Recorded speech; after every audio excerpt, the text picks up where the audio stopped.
wrote poetry as a child. My dad was interested in poetry. My grandmother gave me poetry books when I was a child. And so I always sort of had this thing going on for myself. And when I was about 28 or so, I had the opportunity to, I had been teaching at University in Creative Writing at the University of Colorado in Boulder. And I had an opportunity to study with Trungpa Rinpoche, the Tibetan Buddhist teacher.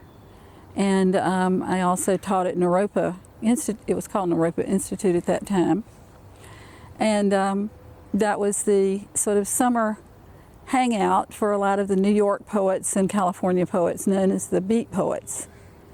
So they would come, and I got to study and work and read with them, and wrote some poems, published a very small book, and that was pretty much my experience with writing. I think what I learned from them was quite invaluable. The first poem I ever showed Allen Ginsberg, he said, "These are pretty highfalutin words," because I was quite an academic poet. I wasn't a beat poet at that time. I was more academic. And so he said, "You know, Mary, what are you hiding? Well, let's just come out and say it. What's on your mind?" So I did do that more. He gave me the courage to do that. And Ann Wallman, my friend and colleague and the leader of the Poetics Jack Kerouac School of Disembodied Poets at Naropa. So that was, in brief, my experience. It left me with a deep sense that we are taught writing altogether wrong for the most part. And I learned from the beat poets, especially I think William Burroughs was doing a lot of this, of automatic writing.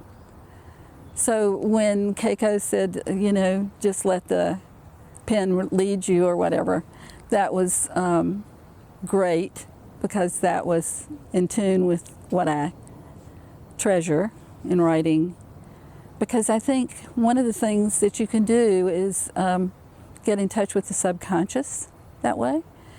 Also, though, interestingly, we would practice with forms and intricate forms, sestinas and so on. The idea there was that you would sort of turn off your, well, not really turn off, but the sestina or the complicated form would allow you to have your sort of, shall we say, monkey mind, work with that while the subconscious spoke. And so that which wanted to be fussy about it would work with the form. And we have to work with our own minds in everything you do, really. So that was extremely informative to me. And later, when I came to Canada, I worked with my husband as a therapist, a couple and family therapist. And so in that practice, you have to be able to listen to people carefully, but also hold in your mind how you're thinking about this, and not judge or color what they're saying, but also hold your own seat, or else you'll get lost in their story. And just, you know, you'll be off to the races. So all of that training has been invaluable to me, and I treasure it very much. So when we talk about the Pillow Book, I think that Sei Shonagon was possibly a lot, sometimes she was kind of the Jane Austen, wasn't she, of medieval Japan, and talking a lot about courtiers and things going on, but really she was talking about their world and their society, and the way in which women were captured. And of course, in the 70s, when I was reading the Pillow Book, that was very much speaking to me.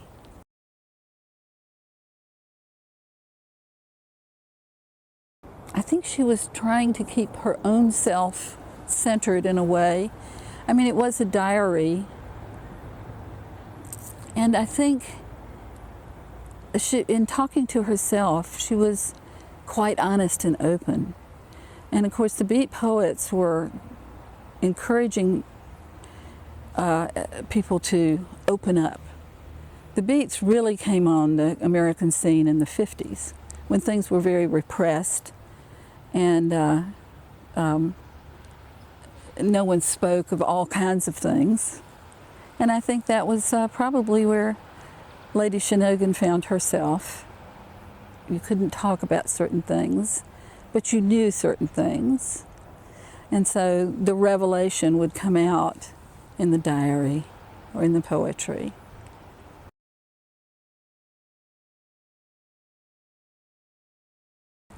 Yeah, I write a lot more about death now and not so much about sex. Although sex is always cool. Yeah.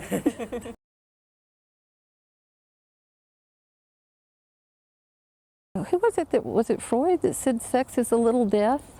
As you go older, you don't have the same hormonal makeup. You become a different person. Nobody prepares you for old age.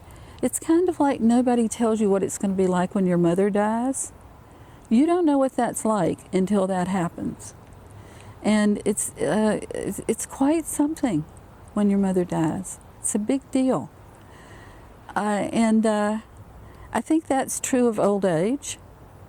Nobody tells you. There's nobody writing. I'm really eager to do that. I want to write something from the front lines and say, listen, get ready, because this is what's going to happen. And one of the things is you're going to not have the sex drive as much as you did.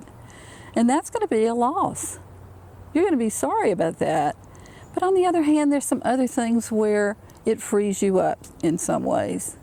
You're not quite as obsessed with the cool blue shirt. You're not quite as obsessed with the lovely feelings. You have some other feelings and some other tendernesses come in. Like you just unconditionally love your grandchildren. They could just practically walk on you, and that's just fine. You don't care. You just love them, period. And you've never loved anybody like that before.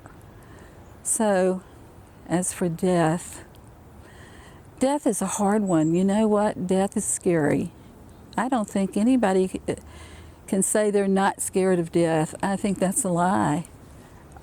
Because, you know, we don't know what it is. It could just be oblivion. That's what Margaret Atwood says. She says, into oblivion. Yikes, you know. And here you are with all your color and beauty and strength and sex drive and love and lust and everything, and it's going to be reduced to a little pile of ashes. You know? So, maybe I'm just unusual, but yikes. I don't like that idea. But on the other hand, I don't want to stick around forever, because as I'm getting older, I'm losing physical capacity, and I have, you know, a good day is a day I don't have any pain, right? So you don't want to live forever, because that's just going to get worse.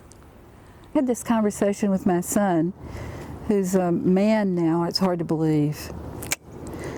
They're little, and then suddenly he's 50. Anyway, you know, I said, you know, this is going to do nothing but get worse. I'm going to have more and more health crises. And that's the Buddhist teaching.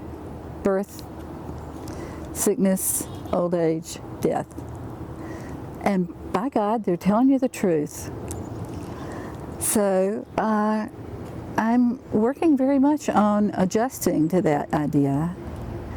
And I think this is one of the things that has really given me a lot of heart.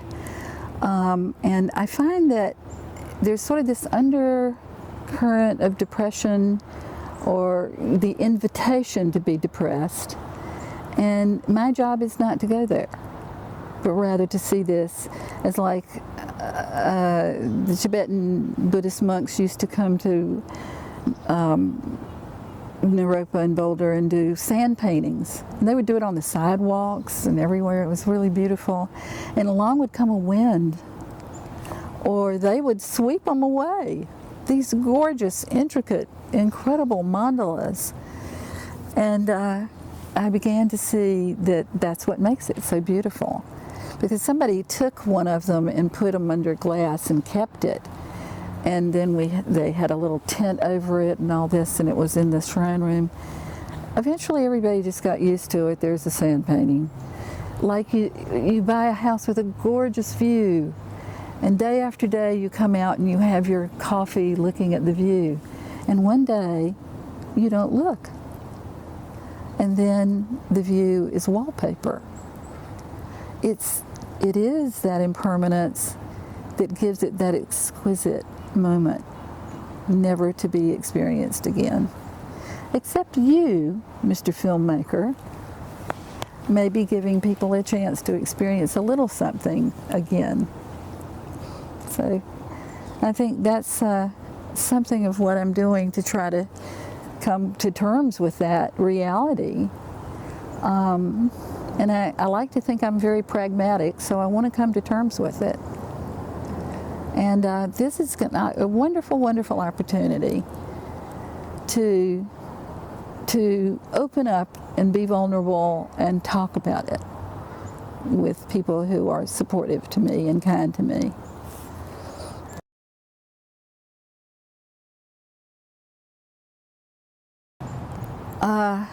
It's all about, I think you must be experiencing some of this yourself, that in your life you're trying to become more balanced. We all are looking for balance. And as you get older, that gets trickier. But what I like to think, and my husband has come up with this, that imbalance is what tells you need to get in balance. So imbalance is a part of balance. Maybe that doesn't make sense, but it makes sense to me. And so I find that one of my daily challenges is always kind of related to getting in balance. I have to eat right, and I have to get my sleep, and I can't get dehydrated, and on, because one little thing goes off, and that maybe you can get away with that, another little thing goes off, and eventually there you are, you're kind of a mess and you don't feel good, and that invites depression. And we don't want to go there because we know what we're going to think about when we go to there. So it's keeping a bright outlook, a cheerful outlook, and balance. That's the trick. The incidental, what the problems or pains or irritations are incidental to the overall idea of keeping balance.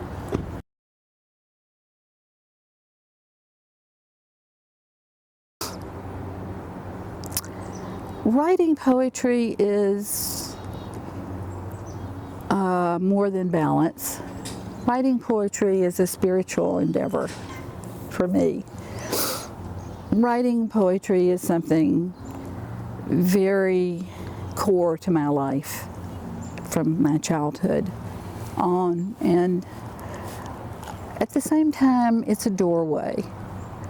Writing poetry is not the total meaning of my life at all, but it is definitely a doorway, and it's oftentimes I can work through something with poetry, but I'm also expressing an observation, sharing an emotion.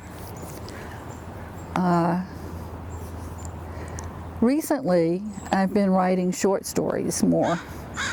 And I'm not familiar, I don't write short stories generally. I'm pretty much a poet, but now I'm starting to write more short stories, and I'm finding it a very interesting form. With poetry, you have poets are sprinters. You have a beautiful moment, even if it's even if it's an epic poem. It's not plot centered, you know. And short stories, you got to do the whole thing with plot, and you have to sort of work with: are you going to package it, or are you going to leave it open-ended?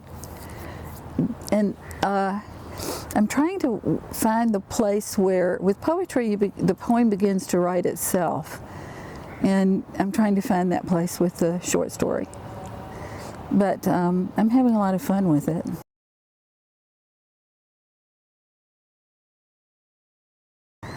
I'm very attracted to the relationship between men and women, how far women have come, and how it's all the same. You know, like when you read the Pillow Book, it's very much, you know, we're still struggling with some of the same things.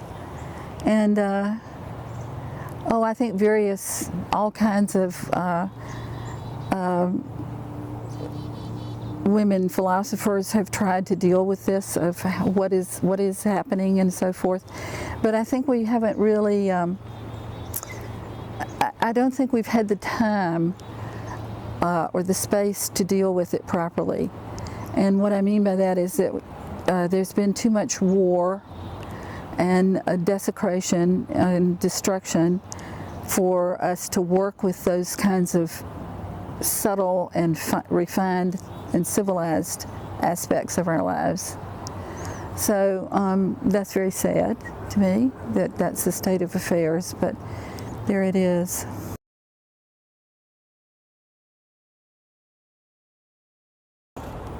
This is an anthology of Buddhist poets, and this poem of mine is called Crisp Blue Shirt.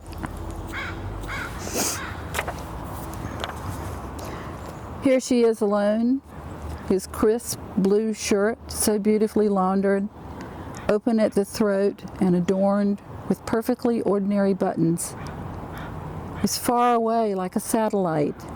Oh, good, good, good, good. Alone is just as she should be, in her natural habitat. Moving alone, breathing alone, phoning alone, drawing alone, paying bills alone. Alone is an animal, a tree, a bear. Nation, entire unto itself, she walks around in it like a man in the streets, like Walt Whitman. Or like anyone. Alone is cool, still mountain lake. And she comes hot little deer, pursued by rough-haired dogs of Mara, and drinks and wades into her own solitude. Oh, beautiful, breathless, ice-cold solitude. So claustrophobic. Sounds like the heart, staunches the heart and brings her to her senses. Good old tree, good old bear, good old blue crisp shirt.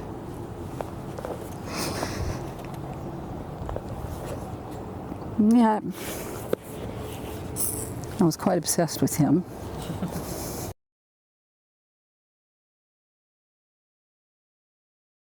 Nature is, I think I'm always, yeah, I wish I were as great a naturalist as Gary Snyder, say, or Scott Lawrence here in British Columbia. There's some wonderful people who really get out there in the woods, and I'm not that type. I garden, you know, and you know, sometimes I have a wonderful gift, like I think I wrote about it, that I saw a coyote, and I wrote in the response to Keiko's request. So that was great. That was super. He was a great coyote. It was his beautiful He was beautiful, but his eyes were the dumb animal eyes, you know. We have the consciousness. We have the consciousness, and why can't we do better? But sin, it's samsara. It's what it is.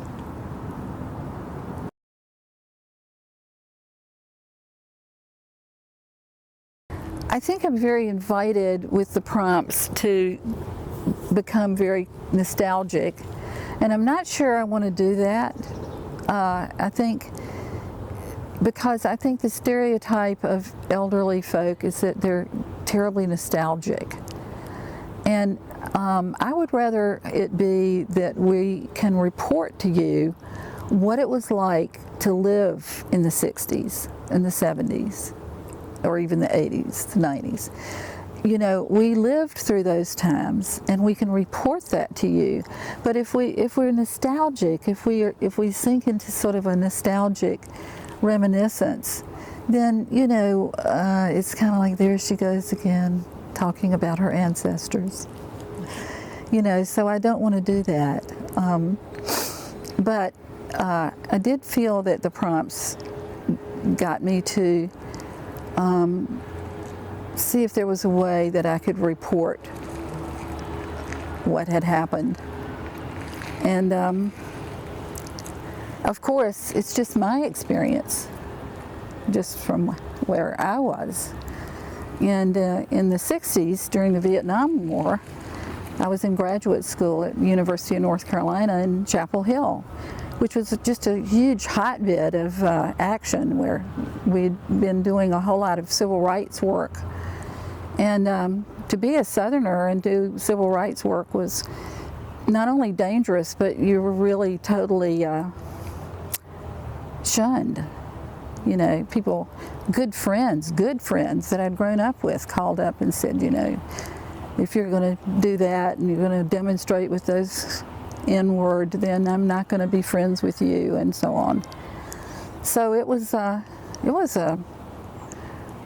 today we think, oh well, America is so split, and you know, we don't want that to happen in Canada.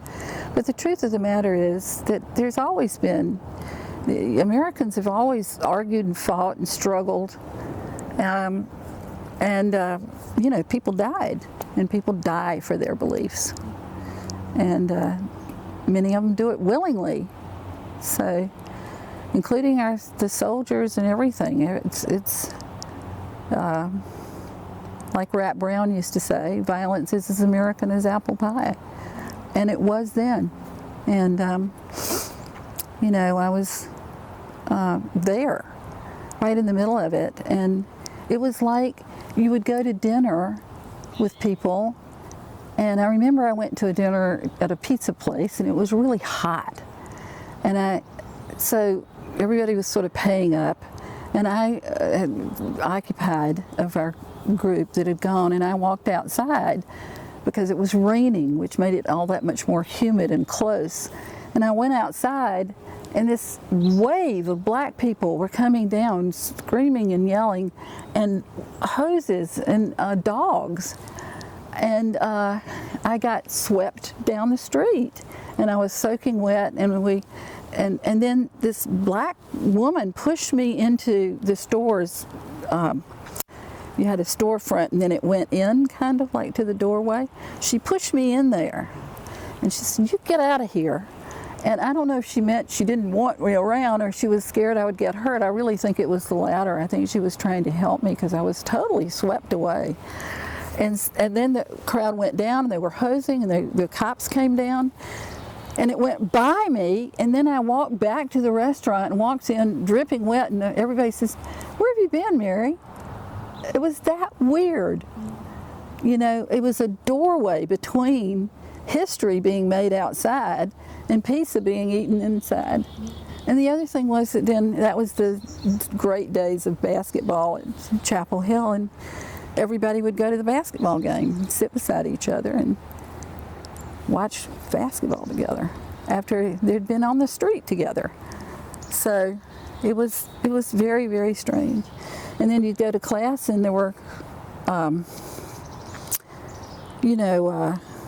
National Guard stationed several feet apart. Some of them, you knew these guys. They'd done ROTC in order to get out of the Vietnam War, and there they were, holding a gun. Oh, hi, Mary. It was really, really strange.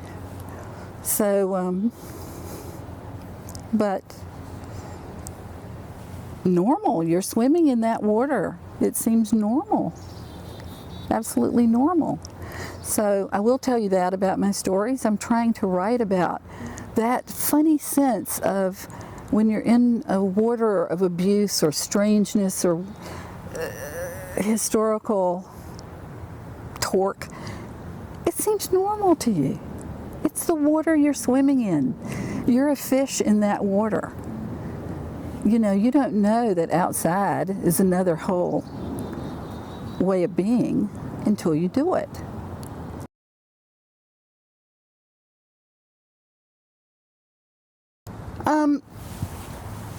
Yes and no. Yes, there's still corruption in the politics, and also ignorance and stupidity and all the rest of it. But there's also something else now that wasn't there so much earlier. This is a fascist situation. These people are fascist. This is not at all the same. What we were looking at was Nixon was a man who was a narcissist. If he did it, it was okay. And so was Johnson. But so were the Kennedys. You know, they just happened to be on our side, you know. But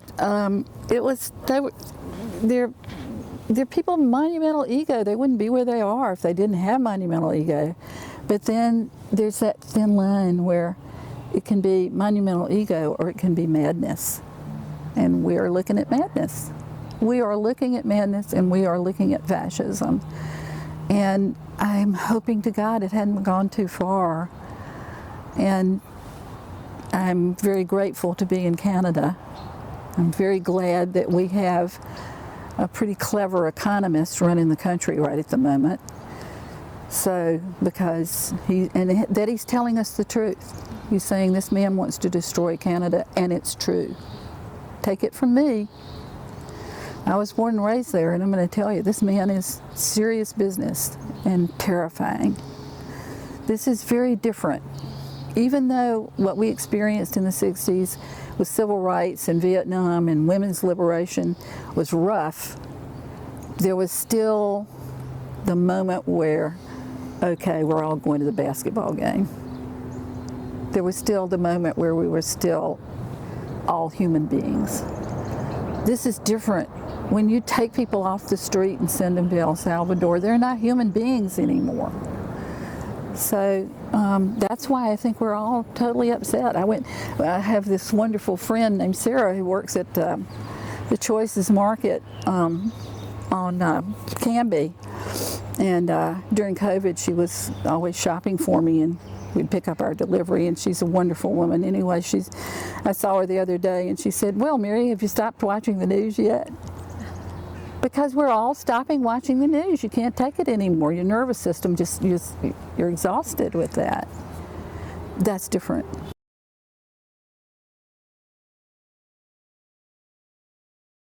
Yes, I think the way that I'm going about it is different. I'm not on the street anymore. I don't do demonstrations. I mean, after that experience with the restaurant and so on, I did begin to do, I demonstrated, and I especially did nonviolent things with the Quaker group there in Chapel Hill, but I don't do that now. I can't stand it physically. But what I am doing is my husband and I started the Green Technology Education Center, and I also am a member of the Suzuki Elders, and I'm working on the crisis that we're facing of the climate crisis now. And I think I'm working with that a lot smarter than when I was younger. When you're young, you can throw yourself on the wheel, but I can't throw myself on the wheel anymore. It'll just crush me. So if I want to be smart, I'm trying to figure out. Just this morning, my husband and I were talking about creating a receiving context for people to understand the crisis that we're in with the climate.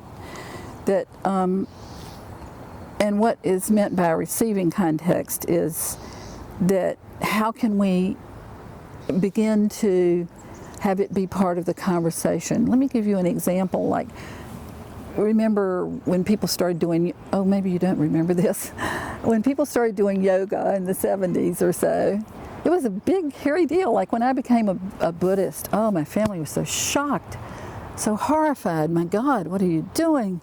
You know, godlessness and everything. And, or too many gods. What is happening? And yoga, oh my God, what is that? Now, I mean, everybody talks about mindfulness and yoga. It's a wonderful thing. Helps you with your health and your well-being.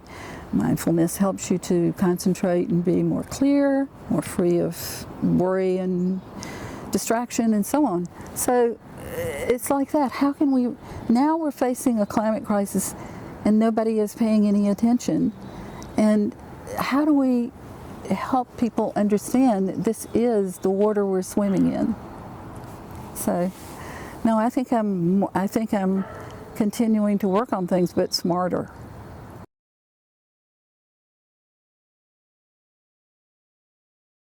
Trungpa was a poet, for one thing, and the beat poets. I was just very lucky, wasn't I? The beat poets were there, and I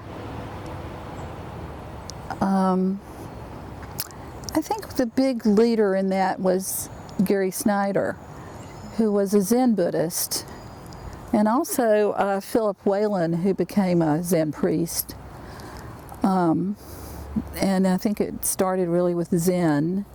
I became aware of meditation, and I wanted to learn more about that.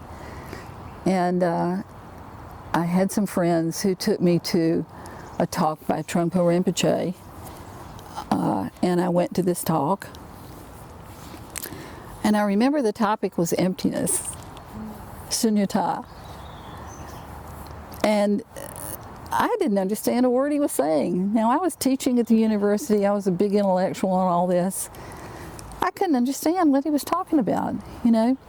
I had never considered myself as anything but my mind, the mind-body split, Descartes, all of that. This was really confusing. I decided that I would check it out a little bit more. So my involvement with Buddhism, with the beat poets, got me to experiment with not writing highfalutin words and opening up and expressing myself about when I was longing for crisp blue shirt, or when I felt alone, or joy, happiness. So to be able to do that and to have support in doing that was tremendous. And I think that Buddhism really encouraged that.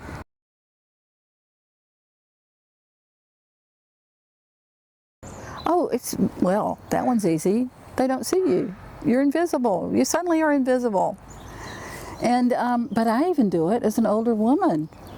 You know, I've been going to the seniors center, which I think is fantastic, by the way. In Canada, we have senior centers and community centers. You don't have that in the United States. You know, good luck. And anyway, the senior center, I love the senior center, and I go and start talking to someone, and I think, you know, well, here's another old lady or another old guy, and they'll open up and tell me something remarkable, amazing. You're just knocked right out. Like, this guy sat down with me at, when I was having lunch there, and we started chatting, and he had been a lawyer and whatnot. And there was a quilting class coming up, and he said, "Do you know anything about the quilting class?" And I said, "No, I don't know anything about that, although I've always wanted to do quilting." And he said, "I have 308 quilts in my possession." Really? How did you come about this? My grandmother started the collection, and it went through my mother and then me, and we collected 308. Historically, it goes back to 1894. I mean, what an amazing thing, you know? I said, "What are you going to do with all these quilts?" I said, "It would be beautiful to have an exhibit and have people come in and give the center some money for it. Or why don't you just sell one, and that would help with, you know, making this." Well, I don't know. I don't know that I could give up any of my quilts. Fascinating. I don't know why, that just drives me nuts. It's really great to hear stories like that. Who would have ever guessed?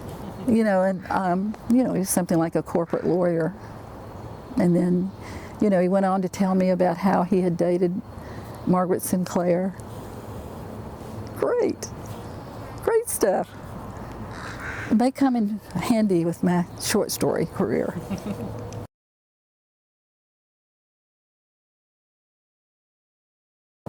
I don't know why.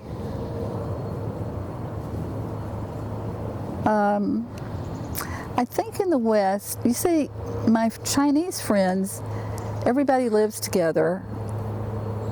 You go to a party, a festival of Chinese folks, and everybody's there. From 2 to 200, they're all there. And if you go to a dinner, everybody's there, the whole family, and everybody lives together. We don't do that in the West. You know, it's actually a mark of maturity and adulthood to get out of the house. Don't live in the basement. Don't bring your bride home. Start your own family and so forth. There are good and bad things to both systems. I'm not saying that, but in regard to elderly people, I think that my Chinese friends are taking much better care of their parents than the Western kids are taking care of theirs. Although I've got to say that I only had one child, and I think he's doing all he can do for me. You know, they have to live where they're living for livelihood, and they're doing good. They've raised 2 beautiful kids, and he comes out to see me as much as he can, and the family comes out to see me. What more can they do?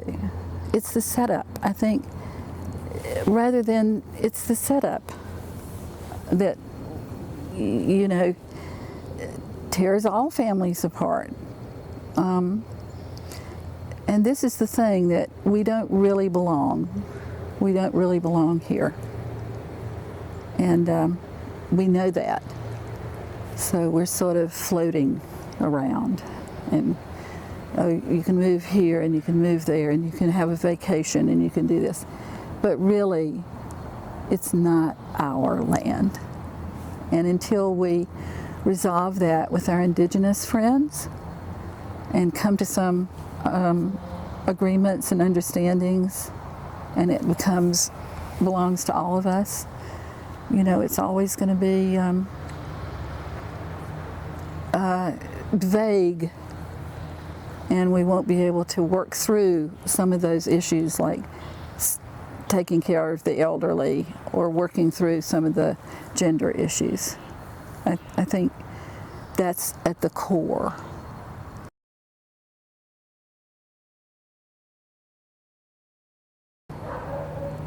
I think we have to understand that, of course, being the colonizer is not a great position, but being the colonized is worse. And all of us know really at the heart what that is. And until we understand that we're all in this together and begin to work through things together, and that means everybody, then, it's a really big, huge thing, and probably, as you say, the crux of the problem. And it has to do with language. See, Ginsburg was absolutely right about me. Long words are Latinate words. Short words are Anglo-Saxon words. At the heart, I'm mostly Anglo-Saxon. So, what am I doing? I'm expressing colonization in my very language. So, until we, you see, we have to have peace. We have to achieve world peace, and so far we haven't got the hang of that. Needless to say, I remember we thought when the Vietnam War stopped that we had stopped war forever. And Americans don't like war. They really don't. I mean, that seems strange to say. You know, it looks like Americans love war because they are always the ones in the war, or with the bombers, with the worst weapons, in the most horrifying situations. And that's not what they really wanted. They keep thinking that's going to stop it. If we have the most horrifying thing, then you'll not have any war. And that's not how it works. We all know that. So, yeah, very, very sad, very, very sad, because people think that the United States is isolationist. It's not really so much isolationist as people really don't like war. They really don't like war. It was the American people that stopped the Vietnam War. They died for that. They were shot at Kent State for that, but they did stop it. So, moving forward, hey man, I'm just a little old lady. I don't know. I just think love and taking care of what you got right in front of you, what you're working on, what you're doing right now is very, very important. Thank you. All of us invisible old ladies, thank you very much.